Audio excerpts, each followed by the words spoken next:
Yo, yo, yo, what's going on? It's Terrell, Hall of Fame, D-Line, TBKC, and all that other good shit. I just damn near smacked myself with a fly swatter.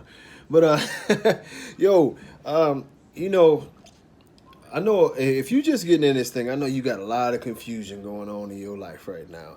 You see things, you know what I mean? People are trying to tell you things. They trying to tell you how great this dog is, how great that dog is. And sometimes you will see dogs in your pedigree that basically I've told you the dog wasn't shit. But never fear. I don't want y'all to take everything so literal to the point that like it's the end of the world. I appreciate when y'all listen to me in my loud mouth, but don't kill your dog.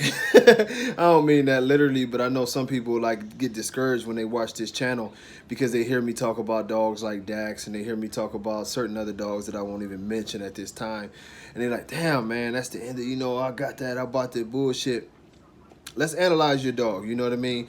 And if you have a dog and it's a dog in the pedigree that you're not too favorable about, but you look at the dog and it has good conformation. Can you take your dog out? Does it have any breathing issues? Does this dog, you know what I mean, have all the characteristics you want? Well, every family got that one effed up family member, and maybe that's the situation with your dog.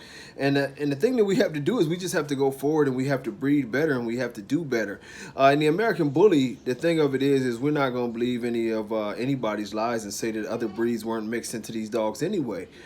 They were. Many people cheated. Many people are still cheating and lying about this and that and the other. So as we do this and as we make our breed better and as we make our breed stronger, the main thing we have to do is, even though the things that we have in our pedigrees that may not be exact, we have to push forward and we have to be very, very coherent of what's there. You know, concentrate and focus on straight legs, great great placement of the legs, the feet, the hips.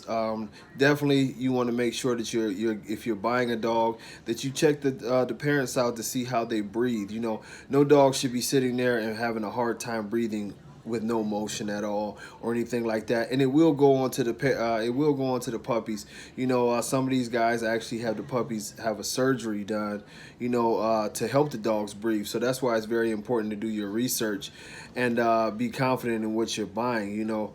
It doesn't matter, what names are on the pedigrees and all that other stuff if you're buying a piece of junk as a puppy. And sometimes why I say that is because a lot of guys will feed you a great pedigree and that pedigree is false. So you have to do both sides of your work. You have to make sure that the dogs you're getting are what they say they are.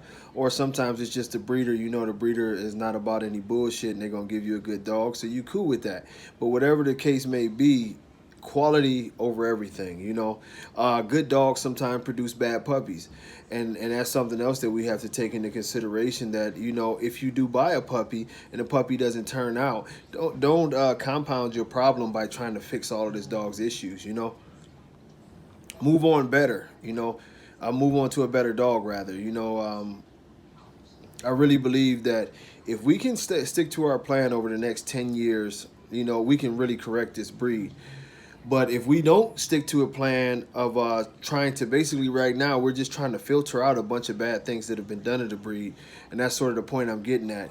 It's too many dogs that have Dax in them to say, oh, we're going to get rid of all Dax dogs. There's too many dogs that have certain other dogs in them, oh, we're going to get rid of that because they're known for flaws. We're not going to try to ban every dog that has a bad ancestor. But the thing we are going to do is we're going to visually and sometimes, through medical services, check out what this dog is made of and check out if this is a healthy animal. And then after the healthy part, we look at it, does it fit the standard? Does it have the breed characteristics that we're looking for to make it better? And as we do that, and you compound that for generation after generation, you'll be able to get past some of the issues that we've had in this breed. So don't get downhearted if your dog, whether it's pedigree wise or just what you see in front of you, is not exactly what you wanted. It's just a very simple move that we have to make sometimes. And even dogs that aren't what we expected them to be can be great pets. But as a breeder, you have a responsibility to check into these things and really, really get an understanding of what your dog is. You know, when I talk about top line, and some people don't understand that, your dog's back should be pretty much flat. If it tilts a little bit, it should tilt towards the rear a little bit, not like you see with some of these German Shepherds where the rear is tilted like that. It should tilt a little bit. You know, when you talk about the hocks, that's basically what y'all would say, you know, like ankle down, you know, that part. You know, it should be at a 90-degree angle, straight up and down when you're stacking your dog out and you pull his legs back. That back part should be straight up and down, you know, and going into the knee, you'll see the little swoop where it goes straight up that way. This is way, you know, and there's plenty of pictures where y'all can check this stuff out at. You know, you want the feet to be tight like a fist and not splayed out and wide. You don't want them turned. All of these different things that I'm pretty sure y'all know. I'm just going over it. That's what we need to do to get our breed going forward. You know, I think sometimes when I speak passionately, and I may have caused some kind of crisis to where everybody, you know, is super hard on the dogs and different things like that. And that's a good thing, because that means that people are trying to do it the right way. But don't panic and don't think that every dog that has a super minor flaw isn't breed quality. Sometimes a super minor flaw is just that, you know. It's just that. That means your dog, you know, might not be a great show dog, but at the same time can produce a great show dog with the proper breeding and breeding techniques. The one thing I do say, that always stick to this rule: if you know something is bad, do not breed it into your dog.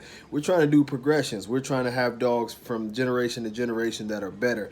And that's going to be on the responsibility of all of you, myself, and whoever else is breeding, to continually make dogs that are better. You know, if we can't make dogs that are better, it'll continue to get worse. And that's what we've seen: generations of dogs that didn't belong in the ring being heavily bred, and now we have issues. We have serious rear end issues. We have serious cardiovascular issues, you know, and from my understanding, we're starting to have more and more temperament issues. So this is something that, you know, needs to be addressed in the worst way. And I think it can, you know, I think it can happen, man. But y'all stay patient, y'all stay calm. I'm gonna be making more videos on this page now.